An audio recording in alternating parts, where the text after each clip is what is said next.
Eu acredito que todos nós que estamos aqui esta noite, sendo crente ou não, nós acreditamos que Deus responde às nossas orações. E sem dúvida alguma, um dos momentos mais gostosos que nós temos na nossa vida enquanto crentes é quando nós compartilhamos ou testemunhamos um pedido de oração que Deus respondeu positivamente. Nossa alegria é tão grande que nós não seguramos para nós somente, mas nós queremos que todas as pessoas próximas a nós também compartilhem daquela alegria de Deus ter atendido a nossa oração. No entanto, meus irmãos, nem sempre Deus atende a nossa oração no tempo e no modo que nós esperamos. Algumas vezes Deus decide não responder a nossa oração do modo e no tempo em que nós queremos. E eu acredito que um dos momentos mais difíceis no qual nós lidamos com esta realidade é quando nós clamamos a Deus por uma pessoa que nós amamos e que está enferma, e que Deus decide levar aquela pessoa. E que nós, apesar de nós pedirmos, clamarmos, insistentemente, persistentemente, Deus acaba por frustrar o nosso desejo daquela pessoa permanecer conosco. E nesse momento, meus irmãos, o que é que nós devemos fazer quando as nossas orações não são atendidas no tempo e do modo que queremos? O que nós fazemos quando Deus, na sua soberania, decide frustrar as nossas expectativas em relação aos pedidos que em oração nós fazemos a Ele? Sem dúvida alguma, meus irmãos, esta é uma consideração que nós devemos pensar. Porque nem sempre Deus atende a nossa oração do modo e no tempo que nós queremos receber. Eu quero convidar os irmãos, pensando nisto, para nós fazermos a leitura de João capítulo 11, versículo de 1 a 16, e assim fazermos algumas considerações, buscando responder ou pensar a respeito desta questão, do que nós devemos fazer quando Deus então frustra os nossos desejos expressados em oração. Aqueles que forem encontrando João capítulo 11, versículo de 1 a 16, por favor, fique de pé para nós juntos fazermos esta leitura, e lógico, se você pode, se você encontrou e se pode, fique de pé para nós juntos fazermos esta leitura.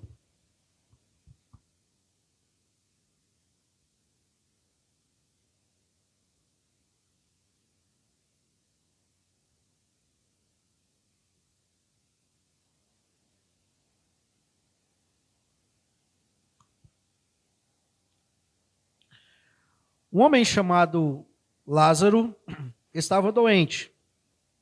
Ele era de Betânia, da aldeia de Maria e de sua irmã Marta. Esta Maria, cujo irmão Lázaro estava doente, era a mesma que ungiu o Senhor com perfume e lhe enxugou os pés com seus cabelos. Por isso, as irmãs de Lázaro mandaram dizer a Jesus: aquele que o Senhor ama está doente. Ao receber a notícia, Jesus disse: esta doença não é para a morte, mas para a glória de Deus, a fim de que o Filho do Homem seja glorificado por meio dela. Ora, Jesus amava Marta e a irmã dela, e também Lázaro. Quando soube que Lázaro estava doente, ainda se demorou 2 dias no lugar onde estava. Depois disse aos seus discípulos: vamos outra vez para a Judeia. Os discípulos disseram: Mestre, Ainda há pouco os judeus queriam apedrejá-lo. E o Senhor quer voltar para lá? Jesus respondeu: não é verdade que o dia tem 12 horas? Se alguém andar de dia, não tropeça, porque vê a luz deste mundo. Mas se andar de noite, tropeça, porque nele não há luz. Tendo dito isto, acrescentou: nosso amigo Lázaro adormeceu, mas eu vou para despertá-lo. Então os discípulos disseram: Senhor, se dorme, estará salvo. Jesus falava da morte de Lázaro, mas eles pensavam que tivesse falado do repouso do sono. Então Jesus lhes disse claramente: Lázaro morreu. Por causa de vocês, me alegro de que não estivesse lá, para que vocês possam crer. Mas vamos até ele. Então Tomé, chamado Dídimo, disse aos outros discípulos: vamos também nós, para morrer com o Mestre. Senhor, nós queremos em nome de Jesus te agradecer e te suplicar que o Senhor nos abençoe com a tua palavra nesta noite. O Senhor sabe que nós não somos suficientes e que nós precisamos do Senhor para que nós obtenhamos as verdades que confrontam e que consolam o nosso coração nesta noite. Pois é em nome de Jesus que eu oro ao Senhor. Amém. Podeis sentar, irmãos.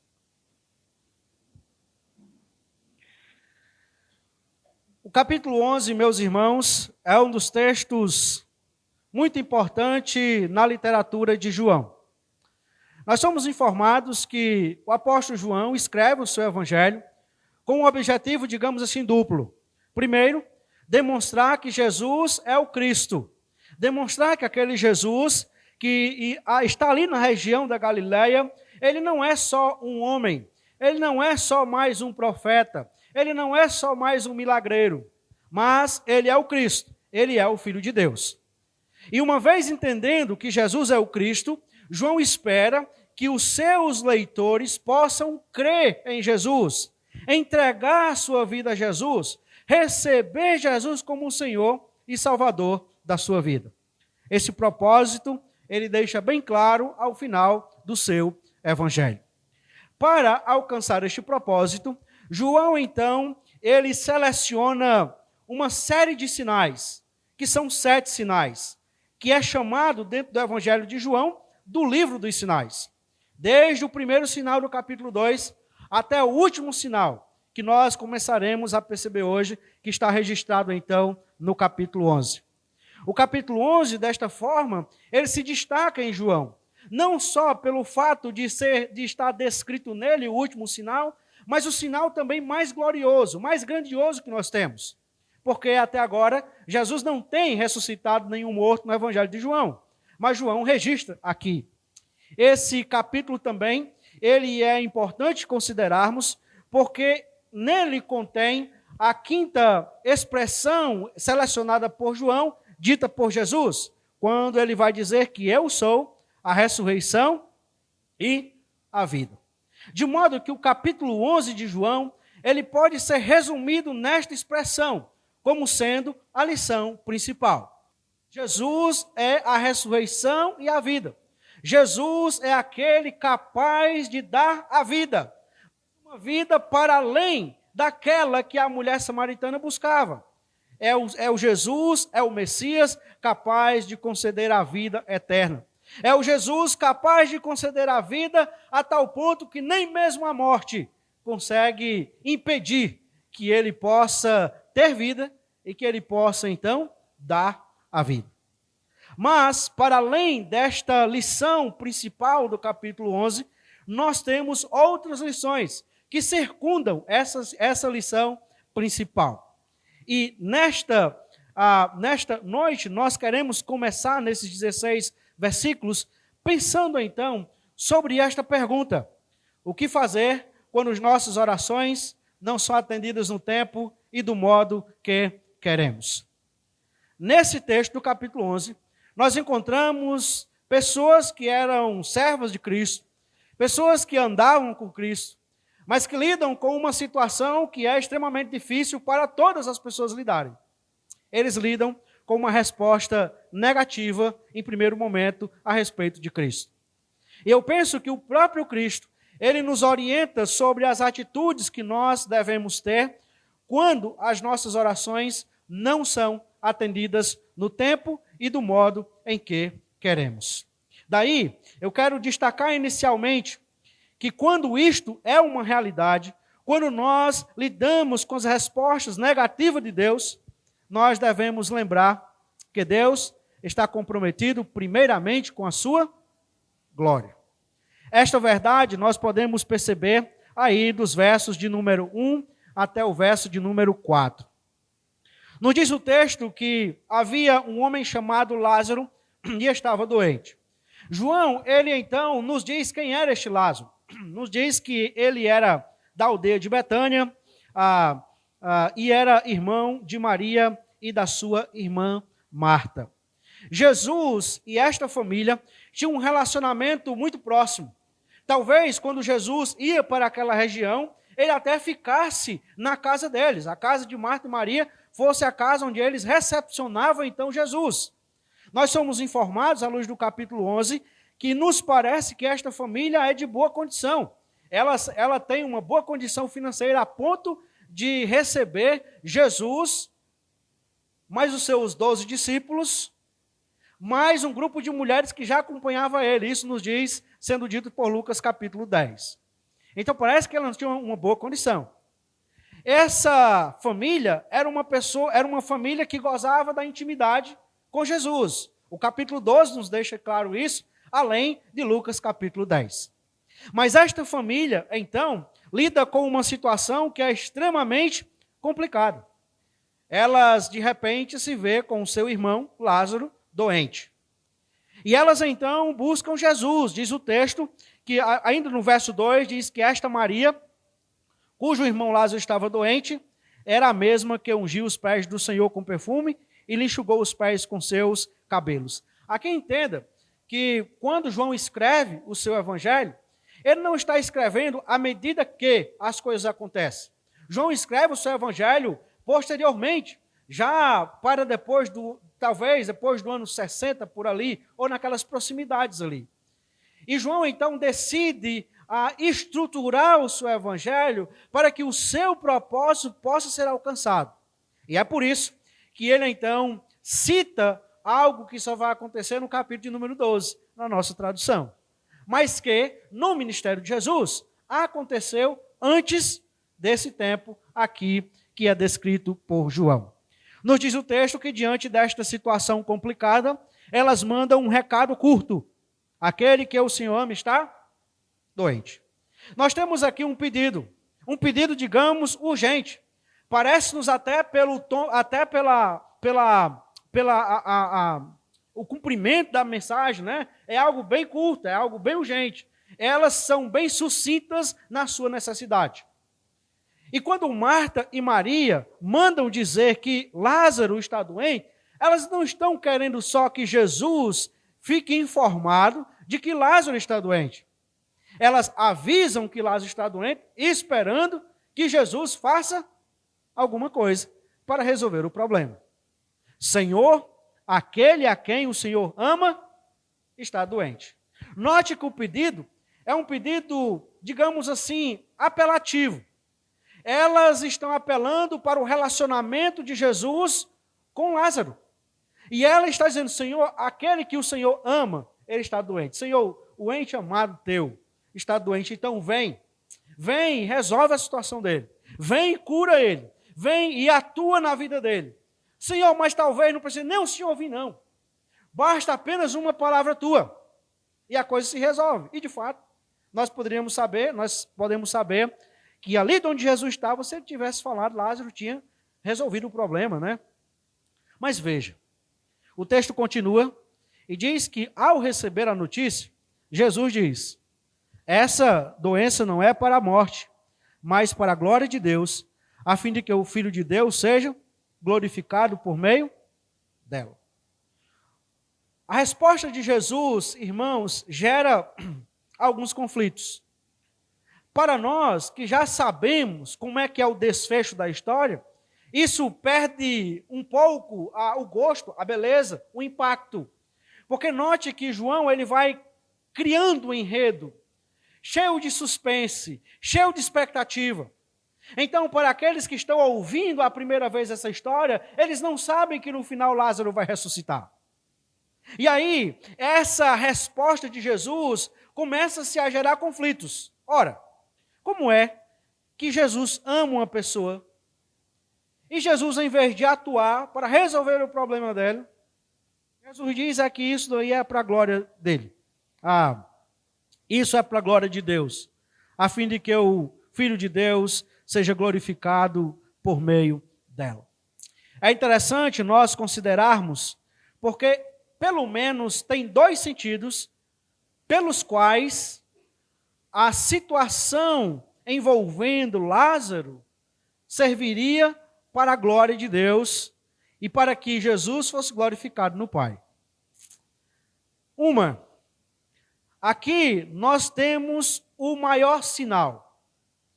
Se havia dúvidas sobre o cego ter sido curado da sua cegueira física e desde nascimento, este sinal seria absolutamente maior, porque Jesus ressuscitaria um morto há 4 dias.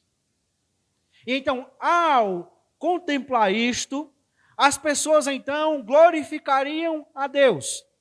Ao contemplar isso, as pessoas então creriam em Cristo Jesus. E crendo em Cristo Jesus, então o nome de Deus ia ser glorificado. Mas um segundo sentido para o fato de que isto serviria para a glória de Deus e que o Filho de Deus fosse glorificado por meio dela, é que este último sinal é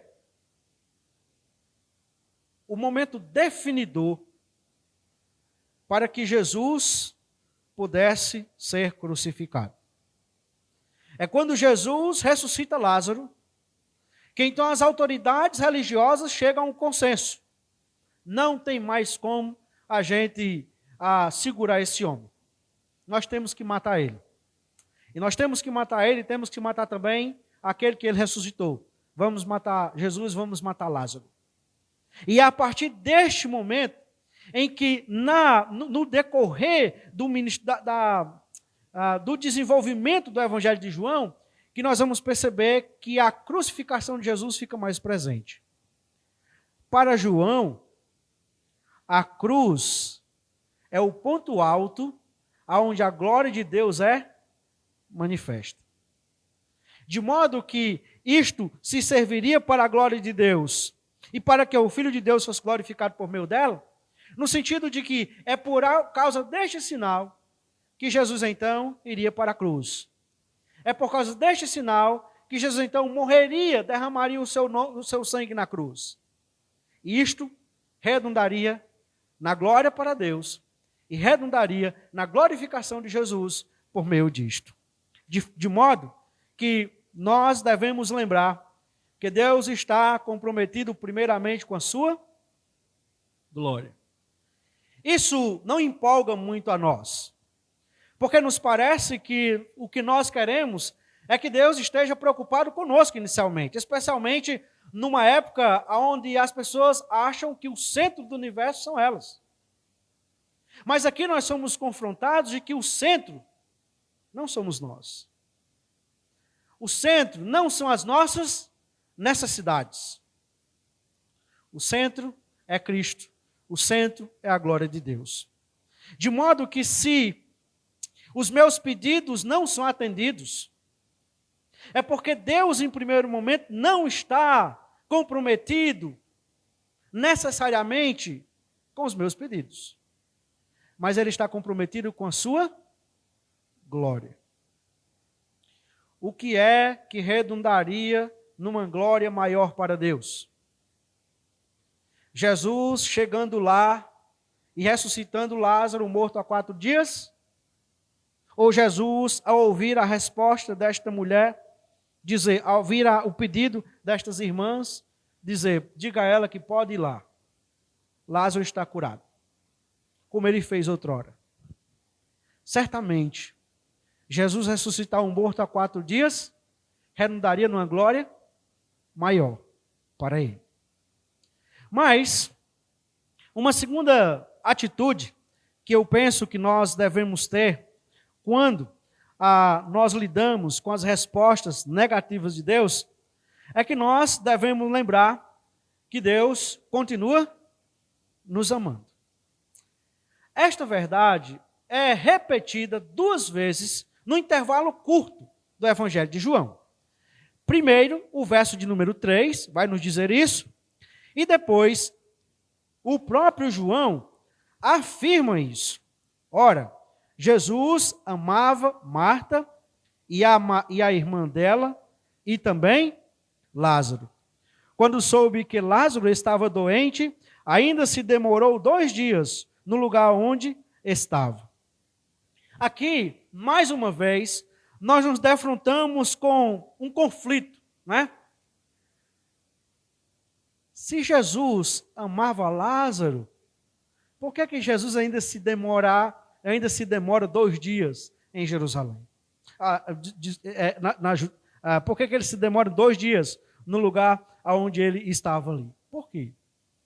Agora veja, meus irmãos, que mesmo nos amando, Jesus não atende a nossa oração do modo que nós esperamos. E lembre-se, atender ao pedido do modo que nós queremos, algumas vezes, não atender o pedido do modo que nós queremos, algumas vezes é uma demonstração de amor. Os irmãos sabem, alguns dos irmãos sabem, com mais detalhes, que a nossa filha tem enfrentado um problema complicado de pele, né? Os médicos dizem que é uma dermatite atópica. E tem uma medicação que é preciso passar.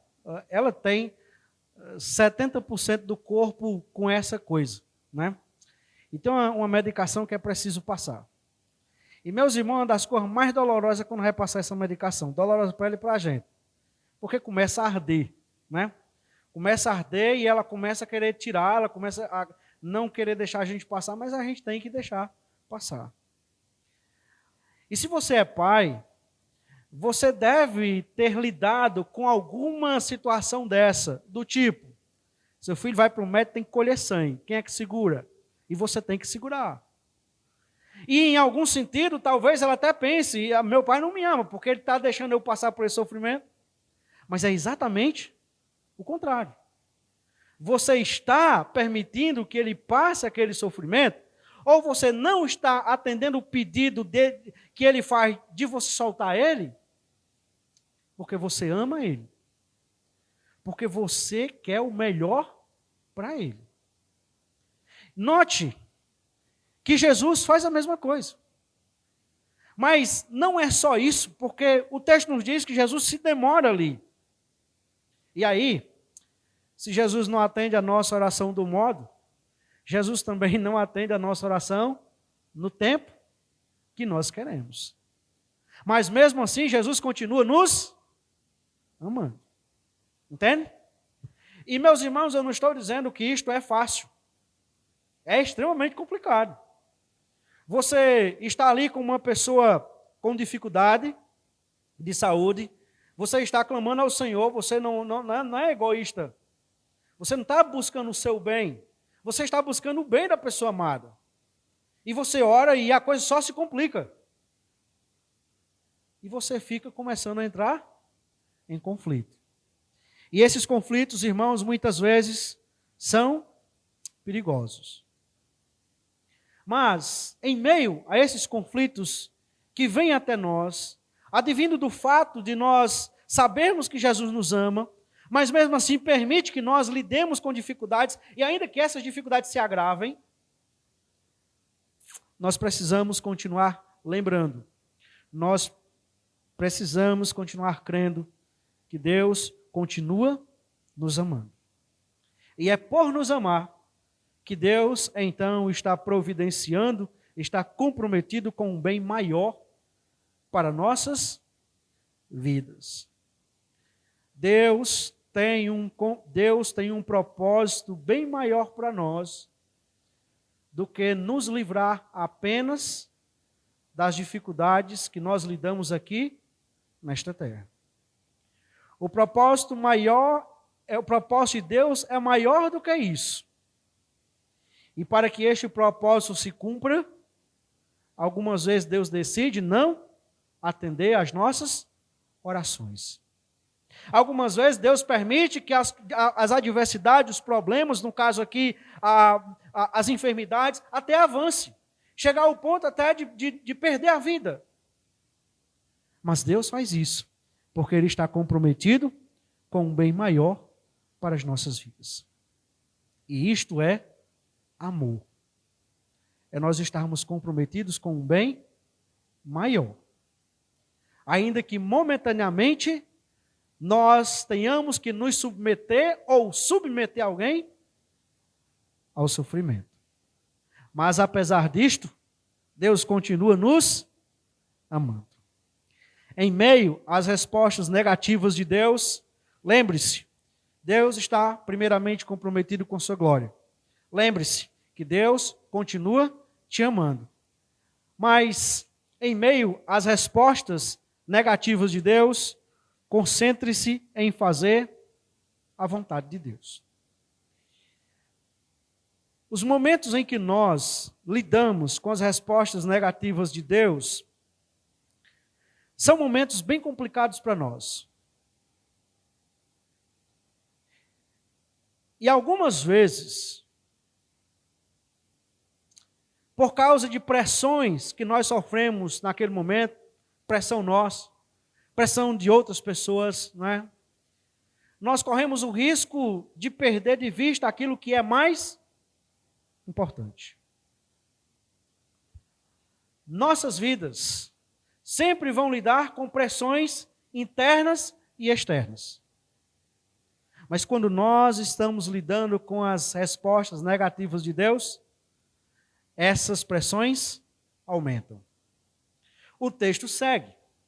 E diz então que Jesus volta para os seus discípulos e fala: vamos para a Judeia. Os discípulos disseram: mestre, ainda há pouco os judeus queriam apedrejá-lo. E o Senhor quer voltar para lá? Então, aqui, eu quero destacar duas pressões que estão rodeando Jesus nesse momento. A primeira pressão é realizada pelo pedido urgente de Marta e Maria. Aquele quem o Senhor ama está enfermo. Então, aqui você já tem uma pressão porque a pessoa que, o seu ente amado, está precisando de você. E com urgência, vai lá. Mas além desta pressão, nós temos a pressão dos discípulos agora. Mestre, o senhor tem certeza que o senhor vai para lá mesmo? Porque o senhor se lembra que ainda há pouco nós saímos de lá, porque os judeus queriam apedrejar o senhor, porque os judeus queriam matar o senhor, nós vamos voltar para o meio do vespeiro de novo. Considere, Senhor. E aqui não é mais só 2 pessoas, aqui agora são 12 pessoas. Porque diz os discípulos, nós não sabemos quem foi, mas digamos que foi todos. Reuniram ali, pelo menos, o boa parte deles, reuniram ali numa rápida conferência. Rapaz, vamos falar com Jesus, porque ele vai para lá, ele vai morrer, e nós vamos morrer também. Porque nós vamos estar com ele, se matar ele, vamos matar nós também. E Jesus lida com essas pressões. E ainda tem uma terceira pressão, que Jesus lida aqui, que é a pressão das autoridades. Elas já vêm trabalhando, já vários momentos, para tentar encurralar Jesus. E da última vez, Jesus escapou por pouco. Escapou porque ele saiu ali, né, e eles não deram tempo para apedrejar. Mas Jesus está lidando com essa pressão. Mas tem uma quarta pressão que Jesus também está lidando aqui, que é a pressão do Pai. Fazer a vontade do Pai. E é por isso, meus irmãos, que ele segue, ele diz, olha, não é verdade que o dia tem 12 horas? Se alguém andar no dia, não tropeça, porque vê a luz deste mundo. Mas se andar de noite, tropeça, porque nele não há luz. Tendo dito isto, acrescentou, nosso amigo Lázaro adormeceu, mas eu vou despertá-lo. O que Jesus está aqui querendo dizer, o Evangelho de João, você tem sempre um contraste entre luz e trevas. Mas eu entendo que aqui não é esse o contraste especificamente. O que Jesus está dizendo, querendo demonstrar para o seu discípulo, é que tem uma obra para fazer, tem um roteiro que Deus deu para ele, tem uma agenda para ele cumprir, vinda de Deus, e que ele precisa fazer isso. E logo em seguida ele diz, olha, Lázaro despertou, mas eu vou para despertá-lo. Não importa a pressão de Marta e Maria, não importa a pressão dos discípulos, não importa a pressão das autoridades. Eu estou preocupado, eu estou concentrado em uma coisa, em fazer a vontade de Deus. Note que João, pela segunda vez, deixa claro que Jesus não se deixa ser manipulado pelas pessoas e nem por suas necessidades. Você deve lembrar que no primeiro milagre faltou o vinho. E então chega a mãe de Jesus e diz, filho, eles não têm mais vinho. Novamente, ela não está dizendo ali para informar ele. Ela está informando, esperando que ele tome uma atitude. E o que é que Jesus diz? Ainda não é chegada a minha hora. Aqui, novamente, ao lidar com as pressões, Jesus se concentra em fazer a vontade de Deus. Todas as vezes que nós lidamos com pressões, nós corremos o risco de perder de vista aquilo que é mais importante. Aquilo que tem um valor maior. E se o pedido daquelas pessoas que eu amo vão de encontro a essa vontade, a esse valor maior, então eu devo recusar aquele pedido. Eu devo responder de forma negativa àquele pedido, porque isso me joga de conflito com aquilo que é mais valoroso em minha vida. Eu não posso seguir a pressão de A ou de B, porque tem uma pressão maior que está sobre mim, que é a pressão da mão de Deus. Então eu não tenho que ficar preocupado em saber, eu vou agradar um, vou agradar outro, eu vou ceder a um, ceder a outro. Irmão, se você faz isso, você vai ficar doido. Vai ficar doido. Porque basta você ter 2 filhos para você perceber como uma coisa é complicada. Um quer uma coisa e o outro quer outra. E aí você tem que definir o que é que tem que ser. E é você que vai definir. E você vai sofrer pressão de 2 lados. Se você tiver 3, piora. Aí você vai do ministério na igreja, aí um irmão quer uma coisa de um jeito, outro irmão quer do outro, Aí se você for agradar todo mundo, você não vai agradar ninguém. E ainda vai ficar doido, e ainda vai sofrer, só não sei o quê. Então, diante das pressões da vida, nós temos que nos concentrar em quê? Rapaz, qual é a vontade de Deus? O que é que Deus quer que eu faça aqui? O que é que Deus diz para mim fazer aqui? Ponto. Mas e aí uma pessoa vai ficar com raiva de mim, outro problema. As consequências não é nossa responsabilidade. Deus nos orienta a fazer a sua vontade. O que vier daquilo dali, depois daquilo dali, não está sob o meu controle. Mas eu estou fazendo aquilo que tem que ser feito pela palavra de Deus. Então lembre, em meio às pressões de A, de B, de C, lembre que existe uma pressão maior sobre a minha e sobre a sua vida, que é fazer a vontade de Deus. Então se concentre em fazer a vontade de Deus quando as respostas à sua oração vier de Deus de modo negativo. Por fim, em meio às respostas negativas de Deus, lembre-se que Deus quer fortalecer a sua fé. O texto se segue.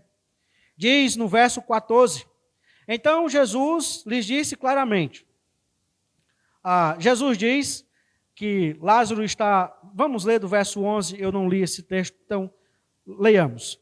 Tendo dito isto, acrescentou, nosso amigo Lázaro adormeceu, mas eu vou para despertá-lo. Então os discípulos disseram, Senhor, se dorme, estará salvo. Jesus falava da morte de Lázaro, mas eles pensavam que estivesse falando do repouso do sono. Então Jesus lhes disse claramente, Lázaro morreu. Por causa de vocês, me alegro de que não estivesse lá, para que vocês possam crer. Mas vamos até ele. Então Tomé, chamado Dídimo, disse aos outros discípulos, vamos também nós, para morrer com ele. Para morrer com o mestre. Nós temos aqui, irmãos, a ideia de que Deus quer fortalecer a nossa fé. No primeiro momento, os discípulos não entendem. Jesus diz, Lázaro dorme. Mas eles não entendem porque eles pensam, não, ele está descansando. Está cansado e descansou, deitou na rede, né, numa linguagem cearense, e está tirando uma painha de sono. Mas não era esse sentido que Jesus estava dizendo. Ele estava dizendo que Lázaro havia morrido. Aí você tem aqui um outro conflito. Ora, se enquanto ele estava vivo, nós não chegamos lá, o que é que nós vamos fazer lá, agora que Lázaro já está morto?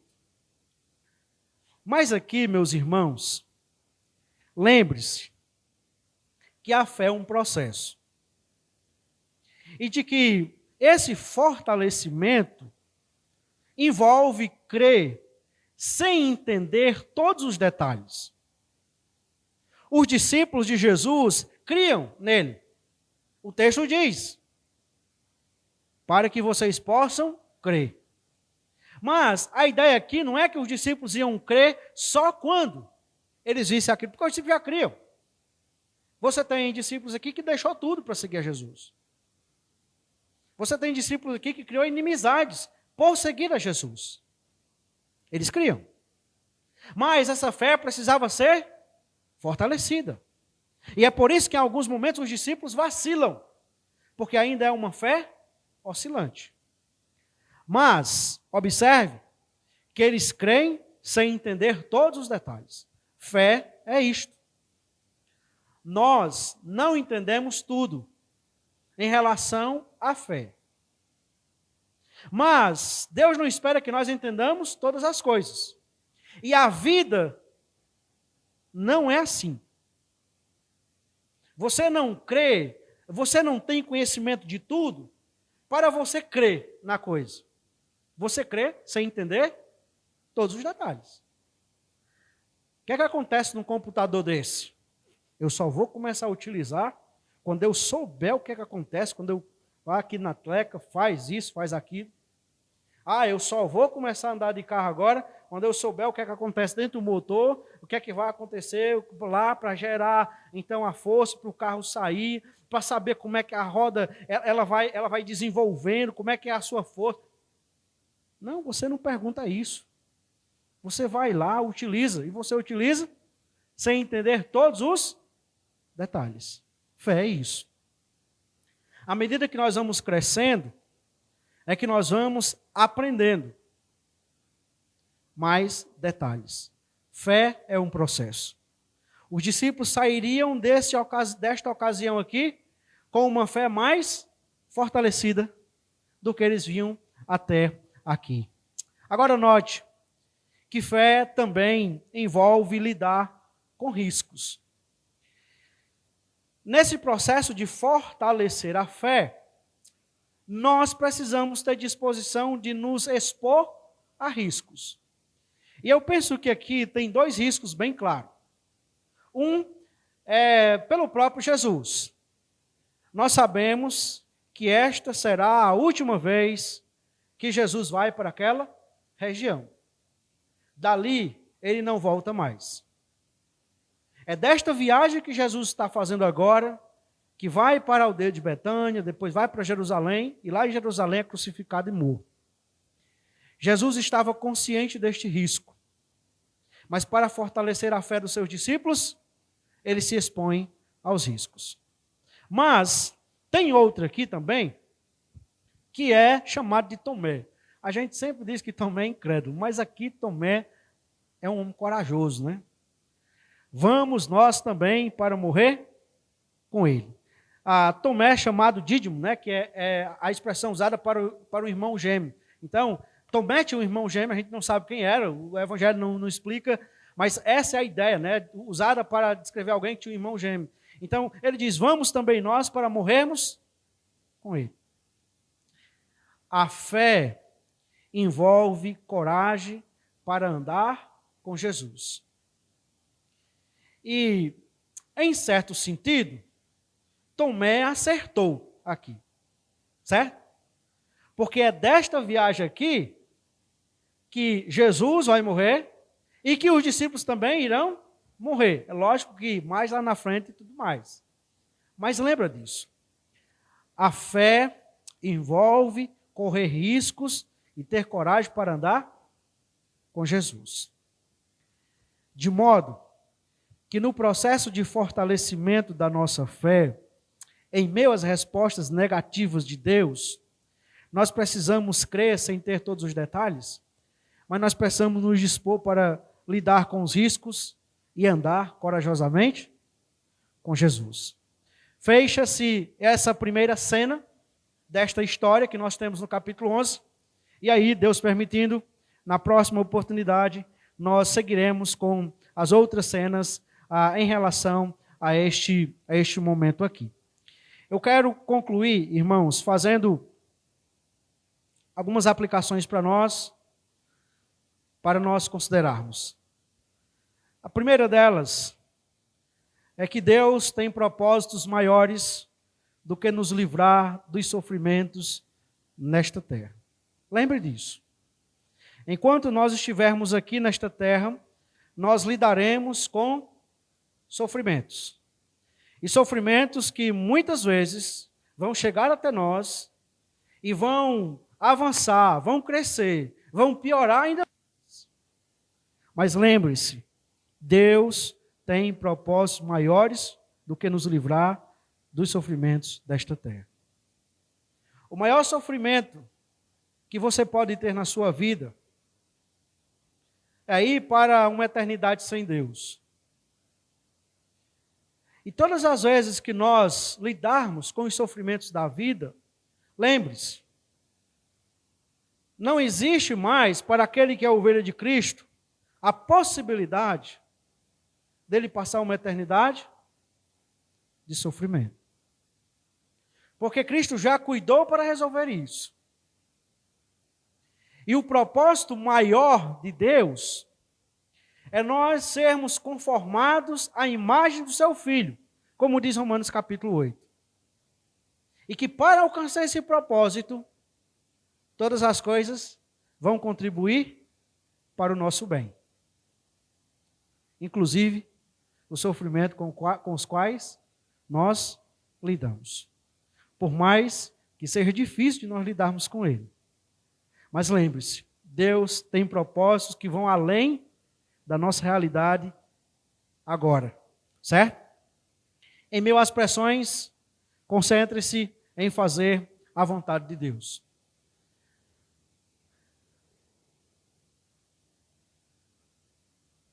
Por 2 vezes, Jesus sofre pressão da sua família em relação ao seu ministério.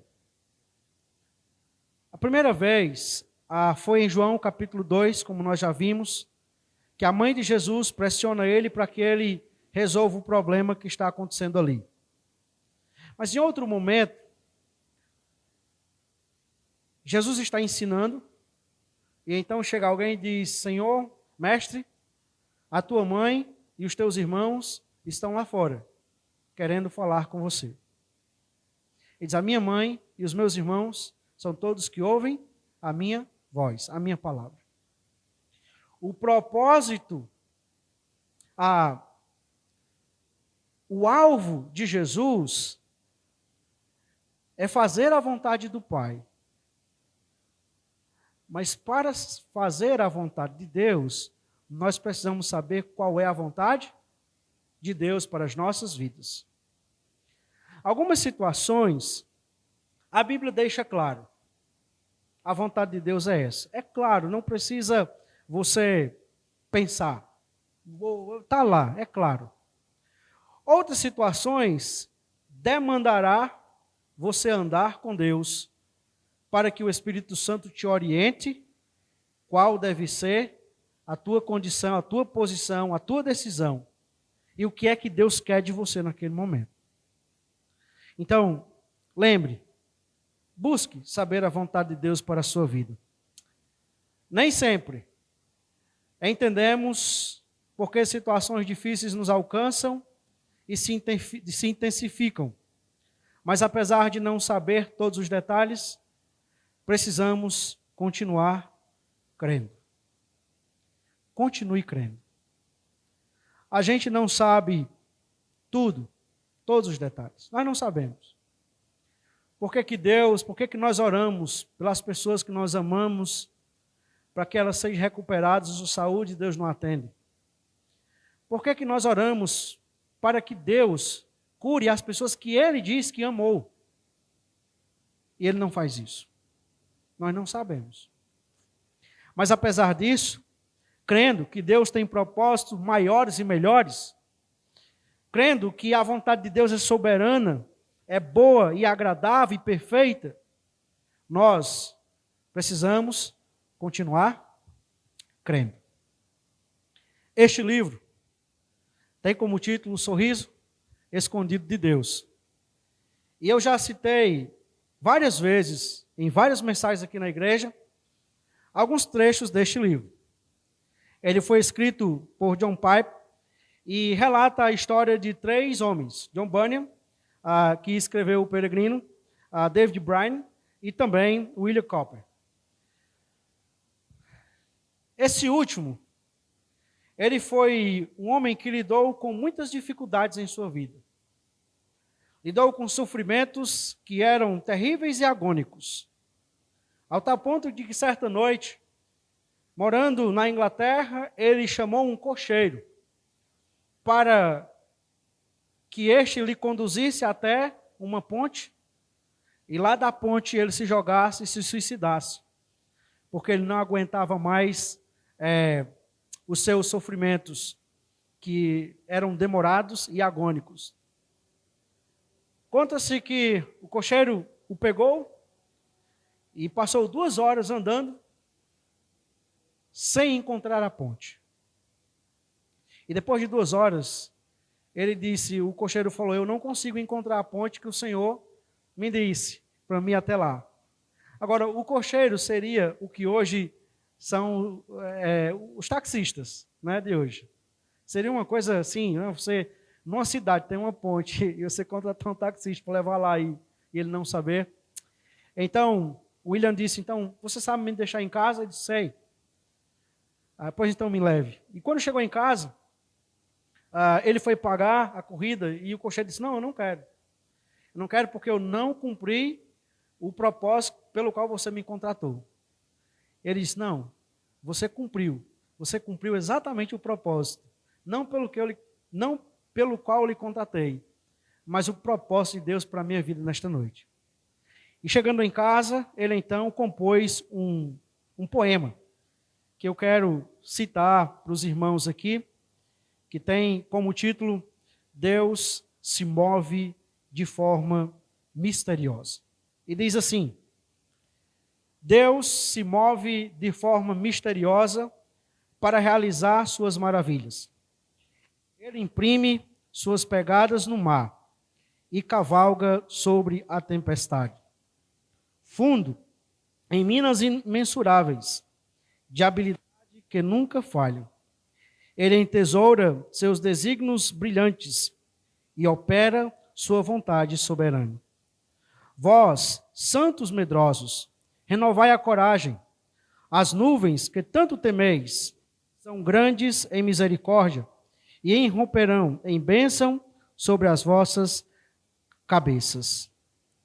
Não julgue o Senhor com débil entendimento, mas confie nele para a sua graça. Por trás de uma providência carrancuda, ele oculta uma face sorridente. Seus propósitos amadurecerão rapidamente, desvendando-se a cada hora. O botão pode ter um gosto amargo, mas a flor será doce. A incredulidade cega certamente errará e esquadrinha sua obra em vão. Deus é seu próprio intérprete e ele o tornará claro. Duas frases aqui nessa quarta estrofe me chamam a atenção. Primeiro, é que por trás de uma providência carrancuda, Deus sempre oculta uma face sorridente. Lembre disso. Quando as negativas de Deus vierem, lembre, por trás de uma face carrancuda, ele oculta, de uma providência carrancuda, ele oculta uma face sorridente. Não julgue o Senhor com débil entendimento, mas confie nele para a sua graça. Continue confiando no Senhor. Quando os caminhos se tornarem complicados para você caminhar, difíceis para trilhar, quando parecer que você não tem como caminhar, porque até o caminho você não consegue enxergar, lembre-se, por trás de uma providência carrancuda, há uma face, há um sorriso escondido de Deus. E continue confiando nele, para que a sua graça seja presente em sua vida e para que a sua glória seja manifestada. Lembre-se, quando o caminho se tornar complicado, devemos lembrar que o caminho do Senhor é perfeito. E eu penso que seja perfeitamente apropriado nós concluirmos essa mensagem cantando: o seu caminho é perfeito. Vamos ficar de pé.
Faz, ó Deus, de mim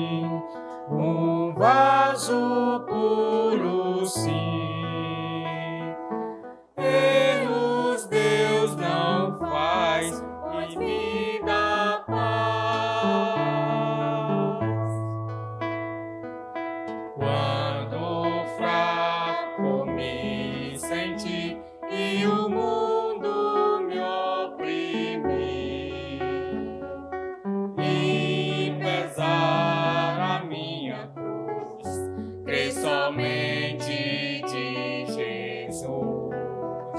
Quer nas trevas, quer na luz, sempre perto está Jesus, perto e pronto para salvar, se nele confiar,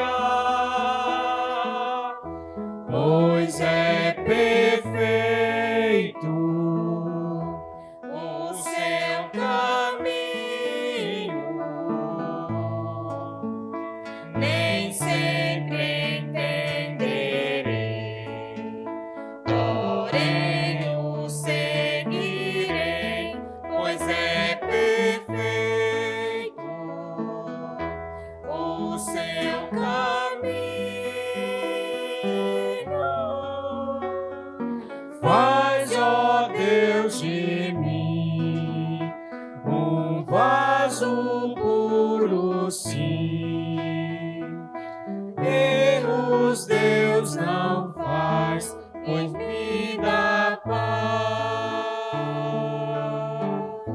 Ó Deus Todo-Poderoso, nós queremos te louvar pela tua palavra.